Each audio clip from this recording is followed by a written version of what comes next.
America, home of the free, land of the brave? How about home of the heartless and land of the free? Well, free as long as you were born here and you don't put us out in any capacity. According to the New York Times, Denmark needs to be the leader in handling the Syrian refugee crisis, when the responsibility should, in fact, land on America's shoulders. America has the space to absorb the refugees. And America should lead the way because unemployment rate for immigrants is the lowest here. And let's not forget that America is still the world's leading superpower. The New York Times states, nations like Denmark are rendering the promise of the Refugee Convention increasingly hollow. America is rendering the crisis of the refugee and crisis increasingly hollow. In the same article, the New York Times states that Denmark is one of the top recipients for refugees in Europe. It's absorbed over 20,000 refugees out of the 4.5 million displaced. And compared to America's absorption of a little over 2,000, what a meek number in comparison. Instead of leading the way in this crisis, America is falling far behind.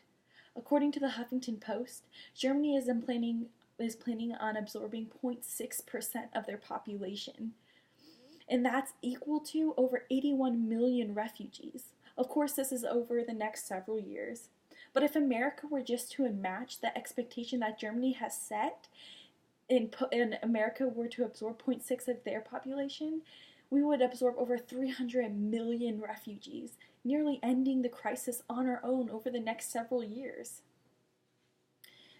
Like many Western nations, it is panicking about the costs of the burdens of the largest displacement crisis since World War II. That's what the New York Times states. America should be the least worried because it has the means to accommodate refugees in their search for a new life. According to the New York Post, foreign-born or immigrant workers had an unemployment rate of only 5.6% in 2015, but the European Union unemployment rate for foreign-born and immigrants was 21.5% in 2013, and it was even higher in countries like Greece and Spain.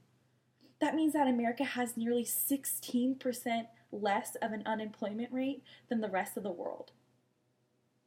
And yet we are still expecting other countries to take charge and do what we refuse to do and do what we have the means to do. Denmark needs to be the leader in handling the crisis, the New York Times states.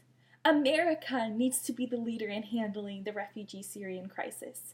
According to Time magazines, because of our strong economy compared to the rest of the world, our large military, our power in politics, our innovation and innovation, and our culture and lifestyle, America is still the world's only superpower, and that won't change anytime soon. So if the world recognizes us as a superpower, if we recognize ourselves as a superpower and the only superpower, then we're the only ones who can join in with the rest of the world and truly solve this crisis. It is America's responsibility to end this crisis. We have the space, we have the lowest unemployment rate, and we are the world's leading superpower. We must start putting pressure on the shoulders of the countries who can bear it. America the Great, let's start acting like it.